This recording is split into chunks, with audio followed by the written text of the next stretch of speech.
जादुई टोपी। एक छोटे से गांव में आरव नाम का लड़का रहता था। आरव बहुत जिज्ञासु और खुशमिजाज था, लेकिन उसके पास ज्यादा खिलौने नहीं थे। एक दिन वह अपने दादाजी के पुराने बक्से को साफ कर रहा था। अचानक उसे एक अजीब सी टोपी मिली। टोपी साधारण दिखती थी, लेकिन उस पर सुनहरे धागों से तारों जैसे निशान बने हुए थे। आरव ने मजाक में टोपी पहन ली और जोर से बोला, काश मेरे पास एक बड़ा टॉफी का पहाड़ होता।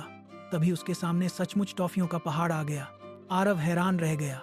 उसने टोपी उतारकर फिर पहनकर देखा और अलग अलग इच्छाएं मांगी। कभी रंग बिरंगे गुब्बारे आसमान से गिरने लगे, तो कभी बगीचे में खिलौनों की बारिश हो गई। धीरे धीरे पूरे गांव को इस टोपी का पता चल गया। बच्चे आरव से मिलने आने लगे और अपनी अपनी इच्छाएं पूरी करवाने लगे। कोई मिठाई मांगता, कोई किताबें, तो कोई पतंगे। आरव सबकी मदद करता और सब खुश हो जाते। लेकिन एक दिन गांव में एक लालची व्यापारी आया। उसने सोचा कि अगर यह टोपी उसे मिल जाए तो वह अमीर बन सकता है। उसने टोपी चुराने की कोशिश की, पर जैसे ही उसने उसे सिर पर रखा, टोपी पत्थर बन गई और भारी होकर जमीन पर गिर पड़ी। व्यापारी डरकर भाग गया। तभी टोपी ने आरव से कहा, मैं केवल उस इंसान की मदद करती हूँ जिसके दिल में भलाई और दूसरों की खुशी की चाह हो।